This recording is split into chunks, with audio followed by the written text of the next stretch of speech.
Bem, boa tarde, pessoal. Vamos então começar o nosso webinar. Eu sou Alexandre Coelho de Souza, CMO aqui da Conviso. E hoje estou também mais uma vez com a presença do Wagner, nosso CEO. E a gente vai falar sobre integração e orquestração de análises de segurança no pipeline de desenvolvimento, utilizando a nossa plataforma, o AppSec Flow. Tá? Mais uma vez, Wagner, obrigado pela tua presença. Bom, gente, como a gente sempre começa, agradecer primeiro a presença de vocês, terem separado um tempinho para a gente falar um pouco mais de AppSec, segurança de aplicações, está aqui com a gente e tal. Para aqueles que não conhecem a Conviso, a gente sempre convida para ir no nosso site, para acompanhar a gente nas nossas redes sociais, conviso.com.br, lá também tem todos os links para as nossas redes sociais, tá? E sempre lembrando que o foco dessa nossa série de webinars é aproximar o desenvolvedor um pouco mais do mundo da segurança, né? A gente sabe que eu tenho bastante conteúdo para segurança já, muitos canais para isso, mas o que a gente quer é falar de segurança para desenvolvedores nesse canal aqui que a gente criou para vocês, tá? Muito bem, falar um pouquinho do currículo do Wagner também. CEO e fundador da Conviso, atua desde 2002 com segurança de aplicações, foi fundador do capítulo Brasil da OASP, né, em 2006, e é bastante envolvido nas iniciativas de DevSecOps em empresas brasileiras, em especial no setor financeiro, né? E o que a gente quer falar hoje, trazer para vocês, é um tema um pouquinho mais prático, né? Uma forma, como se aplica efetivamente o controle de segurança no pipeline de desenvolvimento. E a gente vai apresentar uma série de ferramentas e aqui nós usamos, desenvolvemos e mantemos, né, que é o AppSec Flow, que consegue fazer a integração no pipeline e a orquestração de todas essas ferramentas que são necessárias para você habilitar o modo DevSecOps na tua abordagem DevOps, né? Bom, como de praxe, a gente vai ter uma parte expositiva, né? O Wagner vai efetivamente fazer um demo da ferramenta e tal, mas já fica aberto para vocês colocarem perguntas, fazendo comentários, e no final a gente responde as perguntas, né? Acho que é legal a gente divulgar também o nosso canal do Slack, né? Que é um canal específico de DevSecOps, a gente também vai receber perguntas por lá, para quem estiver conectado no nosso canal. Dá para acessar pelo site, né? O canal do Slack. E acho que é isso. Vamos direto ao ponto. No final, não deixe de participar com as suas perguntas, ok? Ok, vamos lá. Vamos lá. Bom, boa tarde mais uma vez aí, pessoal. Peço desculpa porque a minha mobilidade aqui está bem... Estou igual um robô aqui, tipo... Bem lembrado, né? A idade está chegando, eu tive um problema na coluna aqui, a gente já teve que adiar um dia, eu não queria adiar mais uma vez, então peço desculpa. Estava preocupado porque eu falo muito com as mãos, então eu falei, como é que eu vou falar com as mãos tudo duro aqui? Tem que amarrar o Wagner na cadeira. Estou preso aqui nessa cadeira, vai funcionar bem aqui, vamos lá.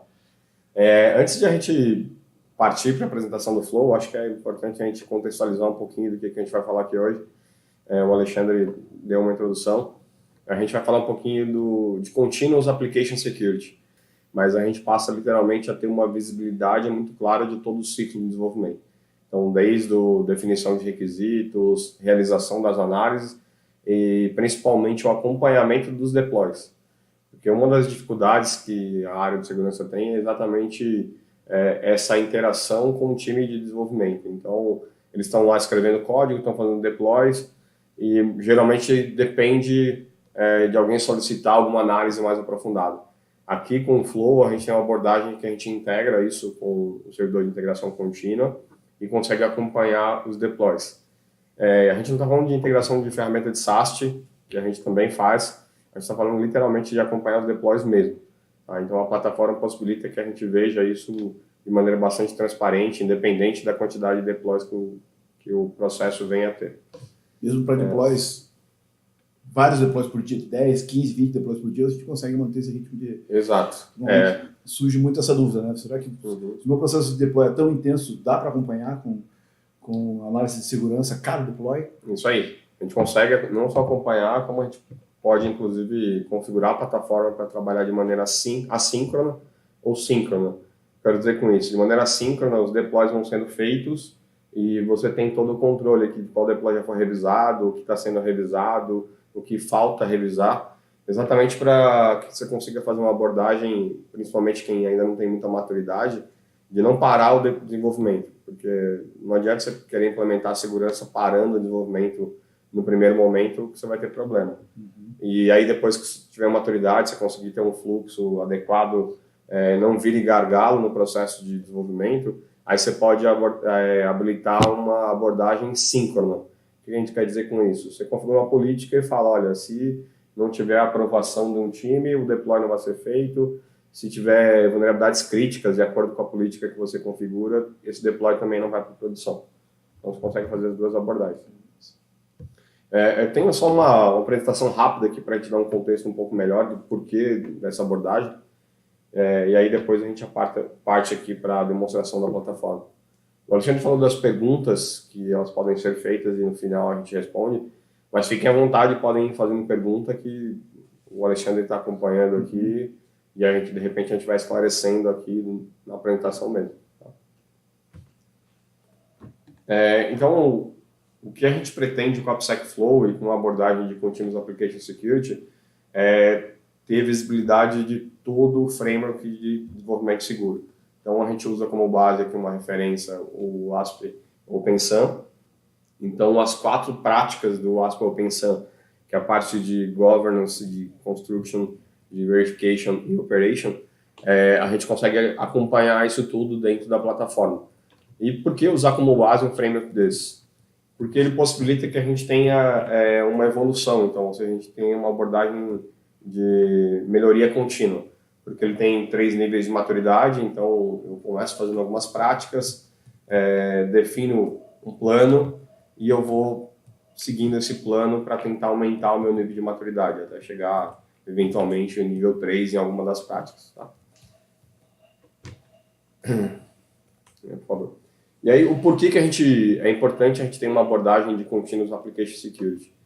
Durante muito tempo, a segurança foi reativa, então isso funcionava bem em infraestrutura, em alguns outros cenários. Um waterfall, né? Que exato, no modelo de entrega era mais longo também. Isso, ciclos mais longos, eu recebia no final e analisava e entregava.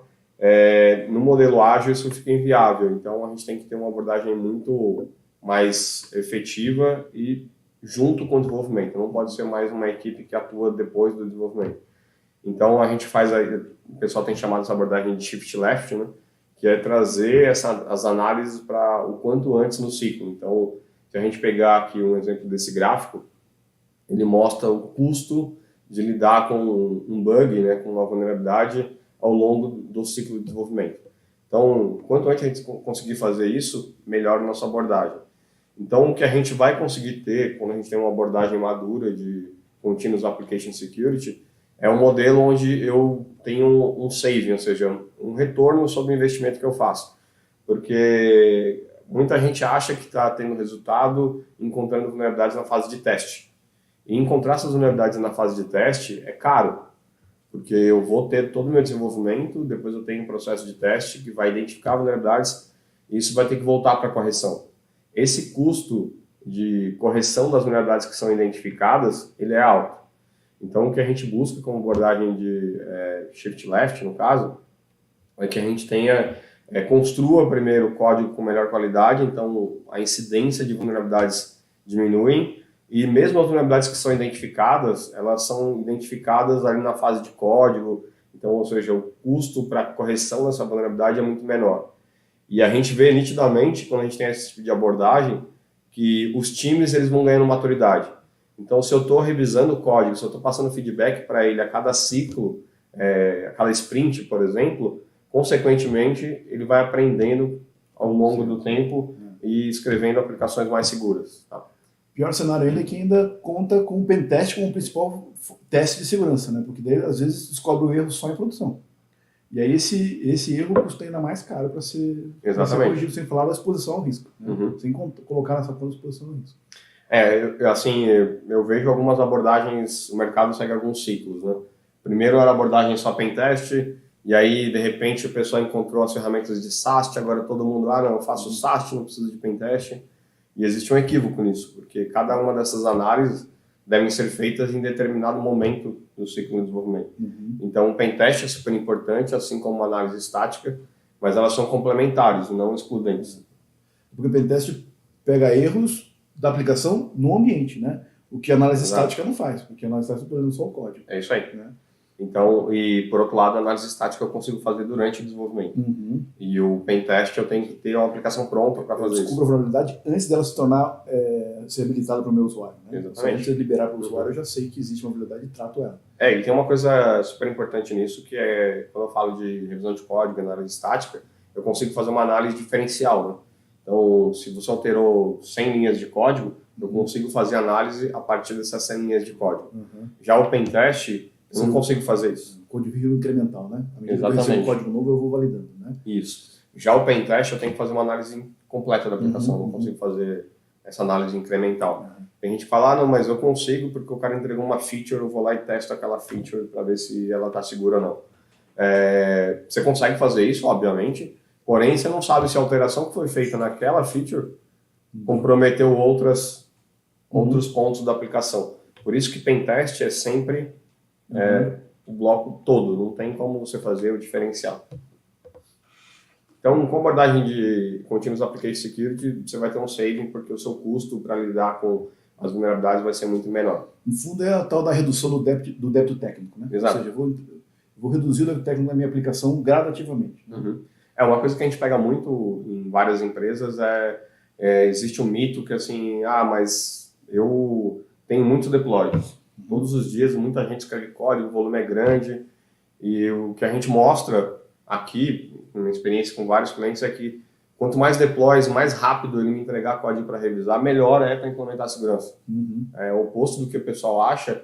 Ruim é quando ele desenvolve 6 meses de código e depois ele me manda isso para revisar. Sim. Porque aí o que vai acontecer? Eu vou precisar de um tempo muito grande para revisar, exatamente. Meu backlog é grande, eu preciso de um tempo maior e muitas empresas não conseguem nem viabilizar isso, porque a entrega já está ali, o time to market. Não tem tempo, né? Exatamente. Não tem tempo para revisar, ele aceita risco, aí tem que contar com soluções como um AF para proteger uma vulnerabilidade que foi encontrada. Sem falar que normalmente você tem, sei lá, 100 pessoas gerando código para 3, 4 analistas de segurança das equipes de segurança. Obviamente ele não consegue vencer esse volume, a não ser que ele esteja junto na esteira, trabalhando, validando o código com o usuário e usando ferramentas de apoio, né? Reforçando, né, então, se ele vai durante o código, durante o desenvolvimento, primeiro que ele já vai revisando pequenos volumes de linhas de código, que já ajuda muito na análise, e além disso, como você está dando feedback constante para ele, que é uma característica do modelo ágil, é super importante isso, deixar isso claro, com o feedback, ele vai ter menos vulnerabilidade, porque ele está aprendendo a fazer a coisa da maneira mais segura possível. Ele vai assimilando melhor o processo de segurança durante o ciclo. Então aqui a gente tem o modelo de DevSecOps, ele considera, então se a gente fala de DevOps, que é uma interação maior, até união dos times de dev e de operações, quando eu falo em SEC, eu estou falando que SEC também tem que fazer parte desses times. Então a gente vai ter uma tríade, né? Desenvolvimento, operações e segurança trabalhando junto. Aí a gente vai entrar em vários cenários, Continuous Application Security, infraestrutura imutável, que é a questão de eu trabalhar com containers e conseguir gerenciar isso de uma maneira bem mais simples no meu ambiente de produção, infraestrutura como código, que é quando o meu ambiente ele é gerado a partir do código desenvolvido pelo time de desenvolvimento ou de operações, a gente faz isso em operações, a gente faz em dev, mas o fato a gente vai chegar a um ponto que até a infraestrutura de base para a minha aplicação vai ser um código no meu pipeline. Tá? Então, a gente vê que tem N ferramentas para isso, mas geralmente falta uma orquestração disso. Então, eu tenho um plugin na IDE que faz análise estática, eu tenho um Dast que roda quando a aplicação vai para homologação, eu faço pentest, eu faço code review, eu tenho uma infinidade de coisas que são resultados que são gerados e alguém precisa analisar, e principalmente eu preciso consolidar tudo isso. E aí entra o papel do AppSec Flow, que é pegar todo esse processo e orquestrar todas essas análises. Então, ao invés de eu ter, entra na ferramenta de análise estática, tira um relatório de lá, pega o resultado do pentest e analisa o resultado do pentest.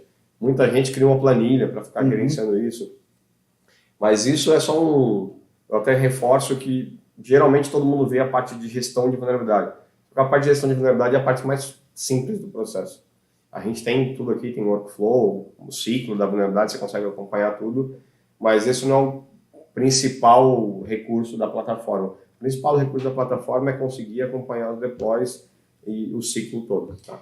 E talvez também gerar dados para tomar decisão, né? Isso. Porque você falou um pouco da questão do controle da vulnerabilidade, dos ciclos, do que as auditorias estão começando a pedir e tal, mas muita gente acaba implementando ferramentas de análise de segurança por compliance e basicamente colocam lá rodando, né? Não consome aquela informação e não tomam ação em cima daquela informação, porque às vezes cria muito ruído também, você ter um excesso de ferramentas. Então a plataforma ajuda você a dar importância para aquilo que realmente importa, descobrir aquilo que realmente importa e tomar ação em cima disso também. Isso aí. É muito comum as empresas ou comprarem a ferramenta e não chegarem a implementar, ou compram a ferramenta, implementam e quando roda uma análise estática, por exemplo, vem um relatório com gigante, milhares de páginas, com muitas vulnerabilidades e ele não consegue nem consumir aquele resultado. Sim. Isso é muito comum. Então, aí o que a gente procura aqui com o AppSec Flow é fazer essa integração. Então, o desenvolvedor escreve código, esse código pode ser validado por um plugin na IDE, por exemplo, ele pode rodar ferramentas de análise estática no código que ele está gerando. Depois que ele faz o deploy, esse deploy pode ser revisado, pode ser uma revisão manual, uma revisão automatizada. É importante ressaltar também, as ferramentas não fazem revisão de código, elas fazem análise estática. Qual a diferença de uma revisão de código? A diferença de uma revisão de código é que eu vou ter contexto, eu vou ter um humano analisando e vendo, por exemplo, essa ação aqui, essa vulnerabilidade pode causar uma fraude, por exemplo, pode ser um vetor para uma fraude financeira. Essa falha de lógica aqui, que uma ferramenta nunca vai pegar, ela pode ser utilizada para diminuir o preço de um produto no carrinho de compras. Então, são várias situações que uma ferramenta não consegue identificar. Então, a ferramenta ela tem que ser usada como parte do processo. Ela vai gerar o que a gente costuma chamar aqui de findings, né? Ou code smells, né? Por exemplo, uma coisa, tem algo errado ali, alguém vai lá e analisa para ver se aquilo realmente é um problema. E eu não estou só falando de falsos positivos, né? Falso positivo é quando a ferramenta diz que algo está errado, mas não é errado. Mas o mais crítico são os falsos negativos, que é quando a ferramenta não identifica uma vulnerabilidade, como esses casos de lógica. Tá? A maioria desses incidentes que a gente vê todos os dias aí, uma ferramenta de análise estática, por exemplo, não conseguiria identificar. Só um ano pensando em várias fases do processo, vários cenários, ele conseguiria explorar. E aí, a partir do AppSec Flow, aqui nesse fluxo, a gente consegue ver que eu consigo integrar a plataforma ao processo de desenvolvimento das empresas.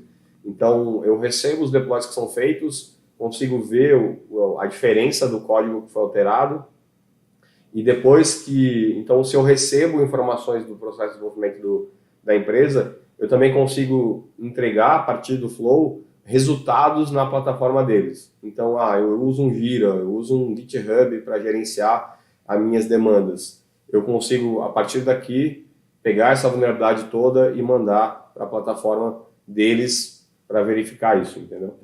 A ideia é que a gente consiga implementar um processo de segurança em desenvolvimento de software sem ser um gargalo para o time de desenvolvimento e muito menos ser, tem mais uma etapa, tem mais um pessoal aqui que quer entrar no meu ciclo de desenvolvimento.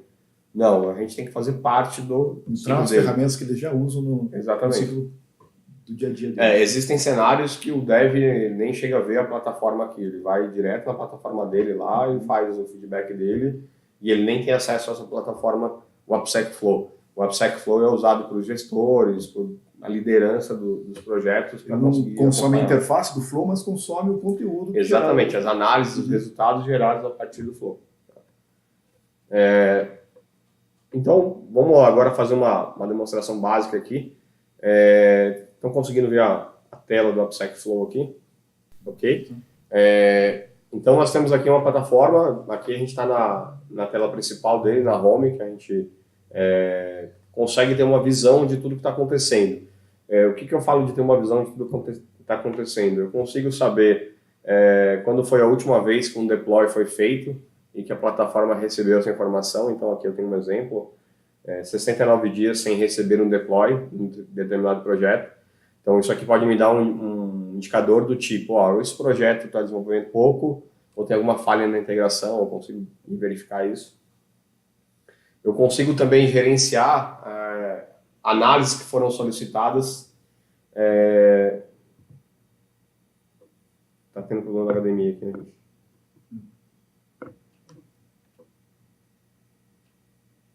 Deixa eu ver aqui. O pessoal está comentando. Tá, então as estimativas são solicitações. Então os times, eles podem... E isso é uma coisa que acontece bastante quando você começa a fazer uma abordagem de segurança e desenvolvimento. É muito comum que os times comecem a solicitar essas demandas. Então, eles tiveram uma experiência tão legal que o próximo projeto, eles mesmos já solicitam isso. Então, não precisa mais lá ficar, olha, tem que passar por segurança, tem que passar por segurança. Não, ele vê a importância disso. Incorpora a prática, né? Ele incorpora a prática. E ele pode fazer as solicitações a partir da plataforma aqui.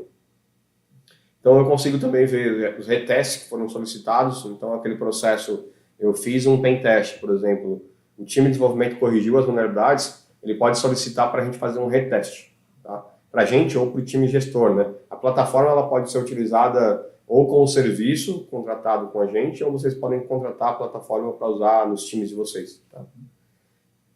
Consigo verificar os analistas que estão sem análise. Então, eu tenho um time de 10 pessoas focadas em segurança de aplicação. Consigo saber o que cada um deles está fazendo, se o pessoal está trabalhando numa modelagem de ameaça no projeto tal, ou se está sem uma alocação no projeto. É um recurso de gestão de projeto mesmo. Isso aí é o dashboard, né? A home, que tem uma visão para cada um, né? Conforme o perfil do ator que estiver aí, né? Pode ser um analista, pode ser um gestor, pode ser um gestor de segurança, pode ser um gestor de dev, né? Essa visão aqui é uma visão de gestor do time de análise. Mas esse home pode ser montado de acordo com o perfil de cada pessoa que vai acessar a plataforma. E aí tem essa questão aqui que é dos deploys pendentes. Deixa eu só confirmar se a gente está recebendo a imagem lá do demo. Não, essa é a imagem que nós estamos. Então está transmitindo essa imagem, né? Ok. Então deixa eu...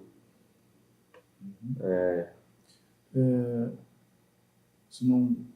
eu vou abrir uma análise aqui para ir no... Vamos fazer um ajuste técnico aqui no meio do caminho. Põe esse mouse aqui, ó. O sensor do mouse, não? Então tá. Não vai dar certo, então. Vamos lá. Não tá. Que agora está transmitindo lá, Wagner. Então a nossa audiência está vendo aquela imagem. Sim. Não, mas ele não tá. Eu já mudei aqui. Já estou em outra tela. Não. Que é outro perfil, né? Psychflow aí.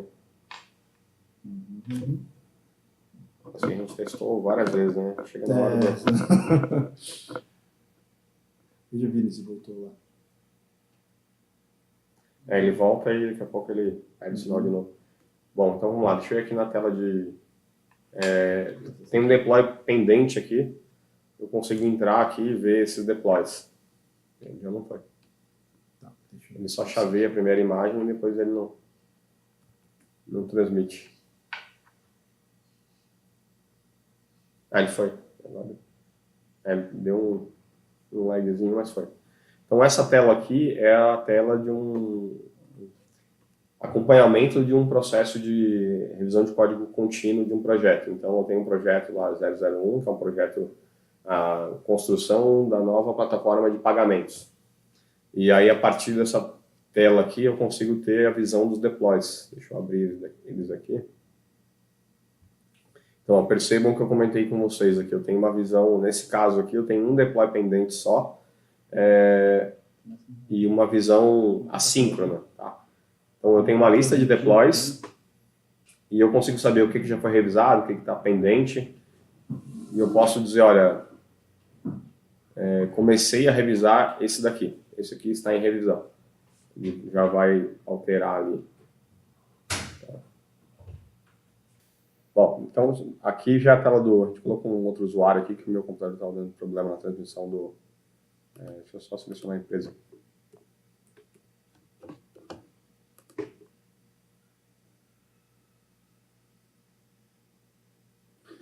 Tá, então eu estava aqui na tela de home, agora está transmitindo direitinho aí, ó. Então, eu tenho esse deploy pendente aqui. Percebam que ele já tem outra visão, diferente da minha home. A minha home tinha a visão de todas as análises, a dele só tem o contexto dele. Deixa eu pegar aqui. Então, eu entrei numa tela de projetos aqui. E nessa tela de projeto eu vou ter todas as informações relacionadas a esse projeto, né? Vulnerabilidades que não foram publicadas ainda, identificadas, risco aceito. Aí, no caso, você faz a partir do ativo aplicação X. Isso. Aí você tem o contexto de toda essa aplicação. Cada aplicação vai ter o seu pipeline, né? Isso. E eu vou controlando todos esses pipelines. Depois eu mostro um pouquinho aqui da gestão de ativo, eu já entro direto no deploy aqui, que é a parte... O foco de hoje, né? Então aqui no deploy, se eu entrar, a gente vai ver aqui que tem... esse deploy está em execução, né? Alguém está revisando esse deploy. Ele fica aqui, quem fez a revisão, ele fica marcado. E tem uma coisa que aí ele abriria a integração com o Git, né? Na minha máquina não está integrado. Ele não vai estar autenticado aqui, mas eu consigo ver aqui, por exemplo, a alteração do código. Tá? Então peço desculpa pela parte do... Mas a gente integra o servidor de integração contínua e aqui eu acompanho os deploys e quando eu clicar aqui nesse óculos, nesse olho, a gente consegue ir lá na plataforma ver o código que foi alterado. Tá transmitindo normal? Então alguma coisa com minha saída da HDMI. Então é a partir disso aqui que a gente consegue ter visibilidade total do que acontece no desenvolvimento. É o que viabiliza todo esse acompanhamento, essa gestão. Agora deixa eu mostrar a parte de gestão de ativo, que o Alexandre comentou aqui. A gente consegue fazer o catálogo das aplicações e a partir desse catálogo eu consigo inserir análises e gerenciar essas análises. Tá? Então, se eu entrar aqui no site Conviso, por exemplo, vai ter um cadastro aqui. Então, é o nome dessa aplicação, o teste. Deixa eu cadastrar uma rápida aqui, que fica mais fácil, a gente já faz isso. Entender, né? Eu faço isso aqui rapidinho para vocês. Então, Silva, quem sabe faz ao vivo. API. Então, API Core. Tecnologia, eu consigo colocar as tecnologias aqui também. Então, Ruby. O tipo, então ela é uma API. Eu consigo também, como ela vou colocar microserviços aqui, porque uma API geralmente está associada. Eu consigo definir a criticidade dessa aplicação também. Então, colocar uma aplicação crítica. Aqui, criticidade para o negócio, né? O quanto aquilo é relevante, aquilo para a produção, ou aquilo é uma aplicação mais periférica, então menos importante. Exatamente. A gente consegue priorizar depois, né? A gente consegue ter uma visão clara da criticidade dessa aplicação para o negócio. E aí também ajudar, eventualmente, a priorizar as análises, vulnerabilidades, etc. Então, o público eu vou colocar aqui interno e externo, o método de desenvolvimento ágil, aqui é equipe de desenvolvimento. Equipe de desenvolvimento eu vou colocar que é interno aqui. E o público, a audiência, interno e externo. Também consigo colocar um time responsável por essa aplicação. Tá? Acho que eu botei um time cadastrado aqui. Mas aí eu salvo isso. Aí, por exemplo, se eu tiver uma fábrica de software, eu posso associar um prestador de serviço com um time de desenvolvimento. Pode. Responsável por essa aplicação. Então aqui eu tenho o cadastro do ativo. E agora eu vou criar uma análise aqui para a gente... A gente está indo para os minutos finais, daqui a pouco a gente tem que entrar nas perguntas, né? Mas pode demonstrando um pouco mais. A gente dá um tempinho para as perguntas depois. Tá, então aqui eu tenho a gestão de análise, então como eu tinha comentado, eu consigo fazer todo tipo de gestão de análise relacionada aos produtos de software da empresa. Então, pentest de rede, pentest web, mobile, code review, DAST, SAST. Eu vou criar uma rapidinho aqui só para a gente mostrar uma coisa que é bem interessante também, que é a parte de metodologia. Tá? Então, eu vou colocar aqui requisitos, para a gente ter uma visão. Requisitos, o tipo... deixa eu colocar aqui... requirements. E aí, metodologia, eu tenho uma base de conhecimento com vários tipos de metodologia. Tá, eu vou colocar aqui... vou colocar deixa eu ter alguma coisa de API aqui. Não tem nada de API aqui, mas eu vou... aqui, perdão. Então, eu posso colocar esse requisito aqui, colocar o período, então eu tenho aqui, sei lá, 40 horas para fazer essa análise, definir requisitos, só uma documentação aqui rápida, o escopo, API. E essa base de metodologia são metodologias de mercado que já vem pré-cadastradas no Flow. Isso. Então, você pode trabalhar com o ASP Testing Guide, pode trabalhar com padrão PCI, Tudo. ISO. A gente tem... normas, às vezes você tem normas que vêm da matriz, né, para empresas que são multinacionais. A matriz define parâmetros que você tem que associar. A gente tem uma base de conhecimento bem grande, principalmente relacionado a Application Security. Então, o ASP Testing Guide, a SVS, OpenSUN, PCI, análise de perímetro, uma base bem grande. E, como você comentou, você pode também criar as suas. Então, eu posso pegar um modelo meu e colocar aqui. E eu posso também utilizar alguns outros padrões. Por exemplo, eu quero usar o padrão do NIST. Também consigo colocar aqui. E aqui a gente associa o ativo. Então, essa análise é associada ao ativo que a gente cadastrou anteriormente. Aí eu salvo isso. Então, eu consigo fazer um acompanhamento completo de todos os requisitos, de todas as demandas que eu passar para um time. Então, essas demandas elas podem ser tanto um requisito para que eles sejam atendidos, quanto também podem ser, por exemplo, você tem que fazer esse tipo de teste. Você tem que carregar uma base de teste tal. Eu consigo ter definir coisas para os times executarem e acompanhar essa execução. Porque aqui ele tem eu posso, esse aqui está em execução, eu posso dizer que eu já finalizei ele. Então, eu explico aqui, eu já finalizei ele, eu coloco uma evidência para dizer que a implementação daquele... deixa eu colocar um texto que é melhor aqui. Vou passar um pouquinho ali, quero que a diretora vai abrir.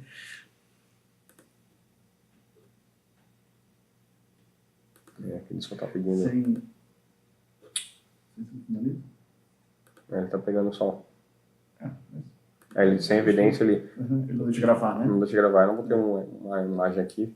Mas eu consigo acompanhar a metodologia do projeto. Então isso ajuda na cobertura, ajuda a atribuir responsabilidades para os times. A padronizar as análises, sobretudo, né? Sim. Criando orientação prescritiva também, né? Porque às vezes o dev ele não escreve aplicações seguras porque ele não tem o conhecimento.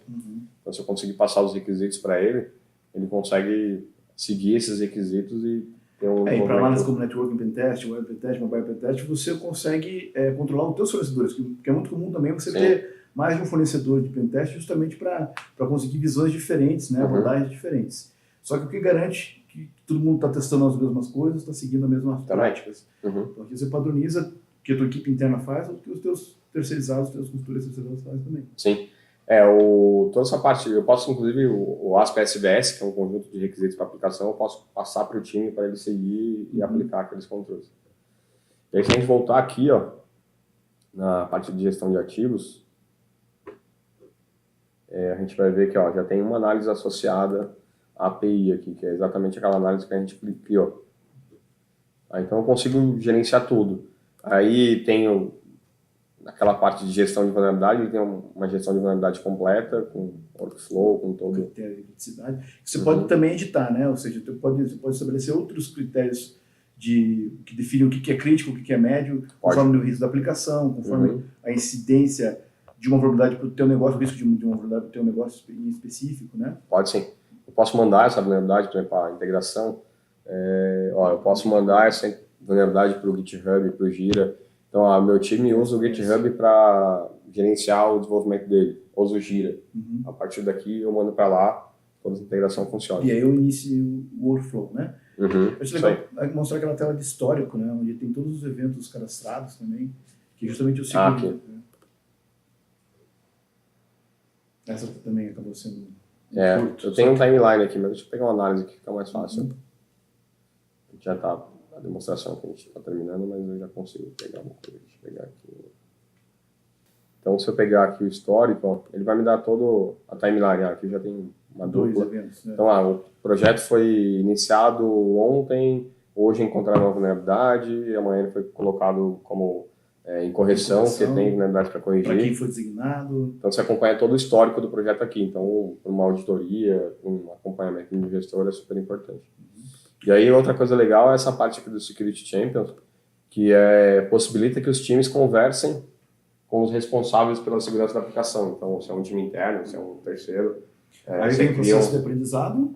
Isso. E a documentação que acaba virando uma base de conhecimento também sobre aquilo. Exatamente. A gente reporta uma vulnerabilidade para um time o time tem dificuldade em corrigir. Ele pode vir aqui e interagir com o time responsável pela identificação e falar, não entendi muito bem, você explica, e como é que eu corrijo? Documenta tudo isso, vai ficar aí como uma base de conhecimento para eventuais. Essa base de conhecimento também é outra coisa legal, que você tocando nisso, é que eu tenho aqui, não apareceu aqui para ele, deixa eu só ver aqui, eu tenho as tecnologias, então todas as tecnologias que eu fiz projeto, eu tenho aqui. Então eu venho e posso pegar, por exemplo, esse web que eu criei aqui agora. Ele me lista todos os projetos que a gente fez com base nessa tecnologia. Então possibilita que novos profissionais que entrarem no time, por exemplo, possam vir aqui, ver análises anteriores daquela tecnologia e aprender com o processo. Como foi feito. Bom, a gente já está bem no finalzinho do webinar, a gente já abriu para pergunta, mas acho que vai fechar o dashboard aqui. Exatamente. Não, e também, além do dashboard, vou mostrar um pouquinho mais daquela tela que é a agregação das vulnerabilidades ali, que acho que é um dos pontos principais de gestão também.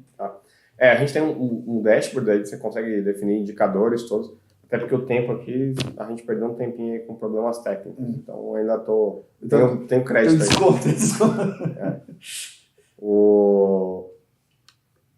Então aqui eu posso montar o dashboard de acordo com a minha, vou pegar eu quero saber as vulnerabilidades que estão no ambiente de acordo com o estado dela, né?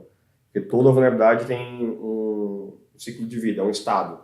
Ela é identificada, ela foi corrigida, ela é um falso positivo, ela é um risco aceito, eu acho que é importante tocar nisso, que acontece muito nas empresas, o processo de aceitar o risco, né? Eu não tenho condição de corrigir aquela vulnerabilidade, então eu aceito esse risco e fica tudo documentado, quem foi que aceitou esse risco, para que eu possa ter uma gestão disso.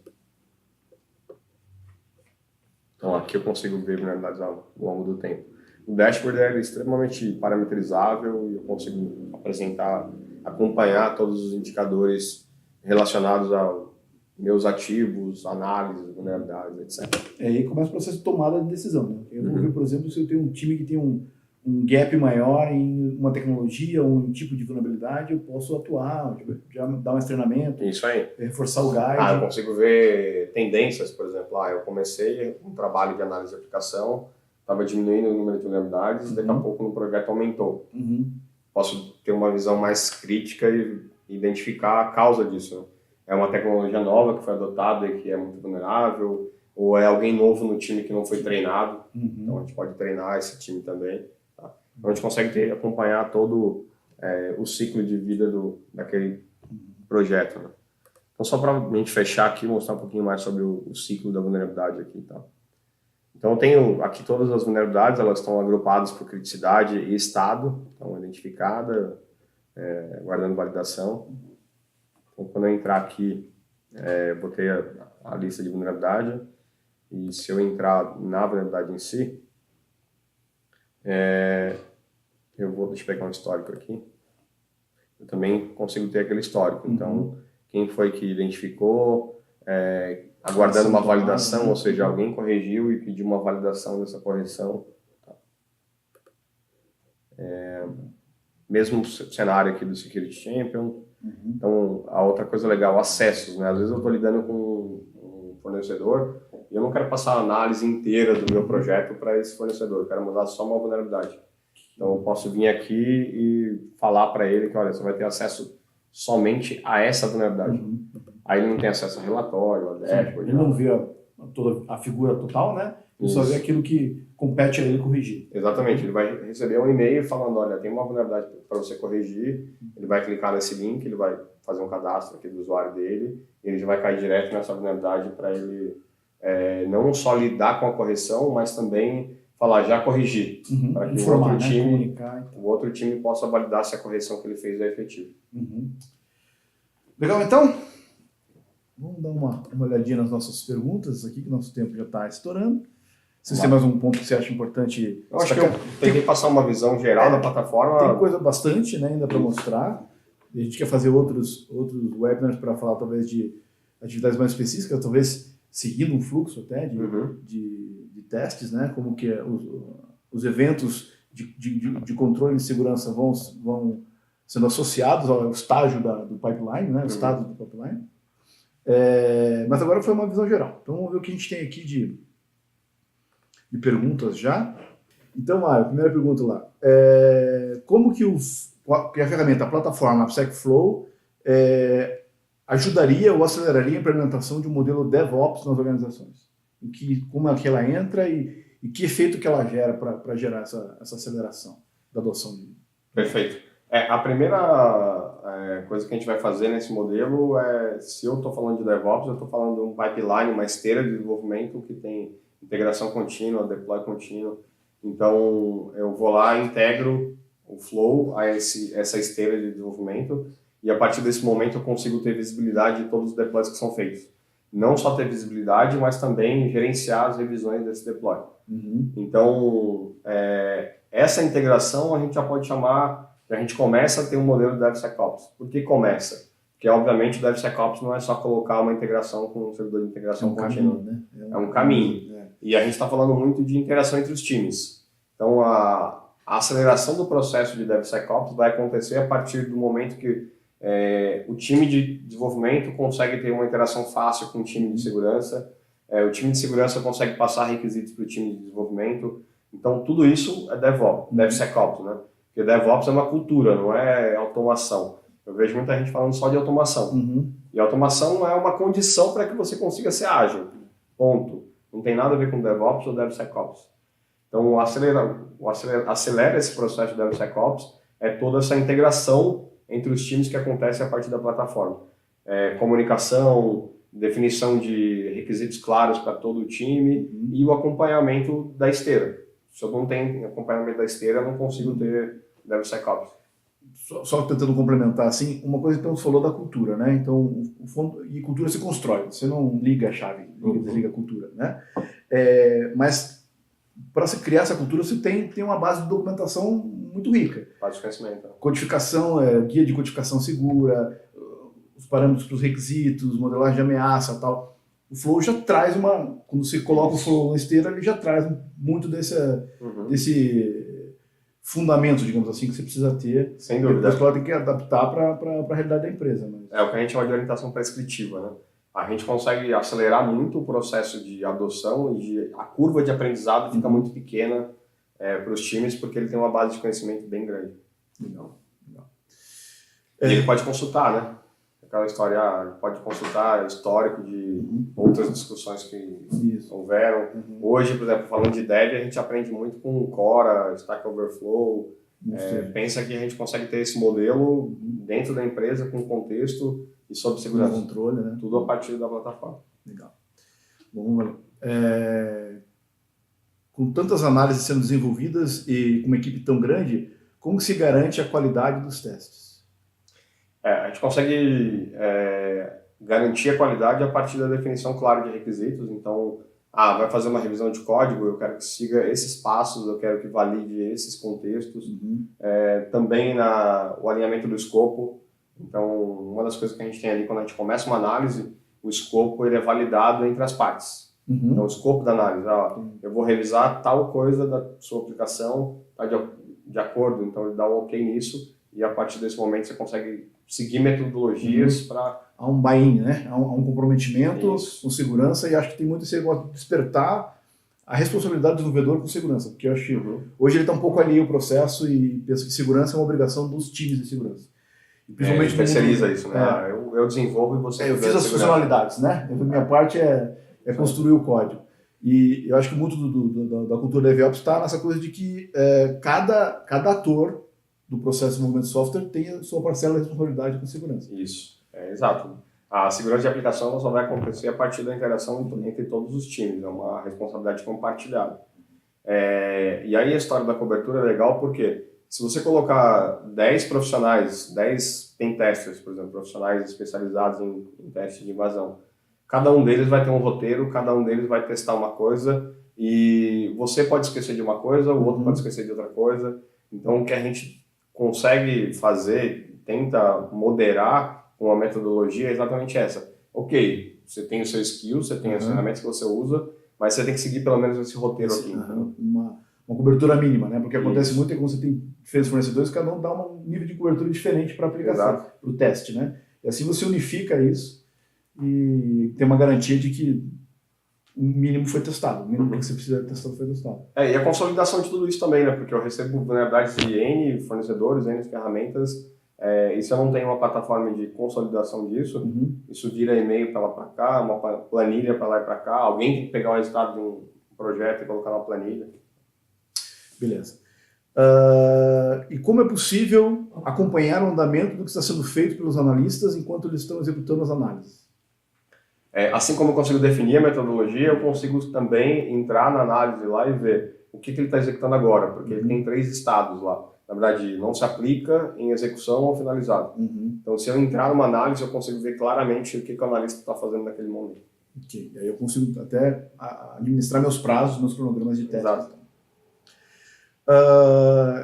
Como a plataforma se diferencia das outras ferramentas de mercado, né? Eu imagino que é para DevSecOps aqui, das outras ferramentas de mercado. Uma das coisas que a gente, até contando um pouquinho do histórico, de como nasceu essa tecnologia, a gente não chegou vou desenvolver um produto para Continuous Application Security. O AppSec Flow, ele nasceu da nossa experiência de 10 anos entregando projetos. Então, a gente foi construindo ela para conseguir escalar, conseguir ter uma gestão melhor dos projetos que nós entregamos para N empresas. Né? E quando a gente começou a desenvolver essa plataforma, uma coisa que a gente não poderia ser era uma plataforma especializada em determinado problema. Então, um dos diferenciais nossos é que a gente é uma plataforma completa de todo o ciclo de desenvolvimento, porque a gente faz consultoria em todo o ciclo. As outras plataformas do mercado, elas costumam ser especializadas em alguma etapa. Então, a gente tem um Threat Fix, por exemplo, que consolida a vulnerabilidade, que faz a gestão de ciclos de vulnerabilidade. Eu tenho o SD Elements, que faz gestão de requisitos. Eu tenho N plataformas, mas geralmente elas são especializadas em uma etapa.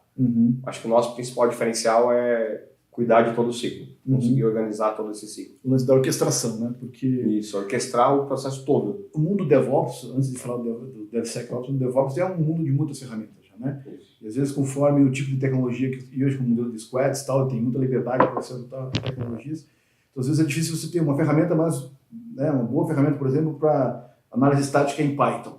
Agora tem uma boa ferramenta para análise estática em Java. Então você tem que adotar todas essas os padrões mais especializados, e os times querem ter essa liberdade para usar as ferramentas. Talvez o grande desafio é você conseguir consolidar tudo no mesmo local. Isso.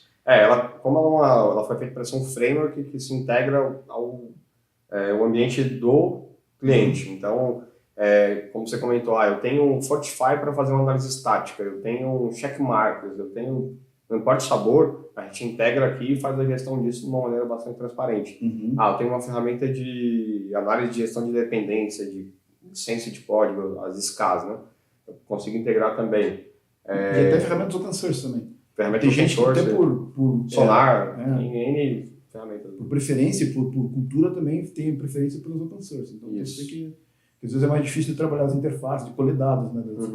E a gente tem um roadmap para o começo de 2019, que inclusive a gente vai acompanhar toda a parte de scan e validação de containers. Então, por exemplo, eu vou ter Golden Image, eu vou ter scan de vulnerabilidade da imagem, do Dockerfile. Em começo de 2019 a gente vai ter isso integrado também. Legal. A gente faz um especificamente para falar do roadmap do AppSecFlow. Bom, acho que é isso. Mais algum ponto que você queira mencionar aí? Acho que a gente já explorou bem o tempo, né? Com descontinho dos problemas técnicos. A plataforma, ela é bem...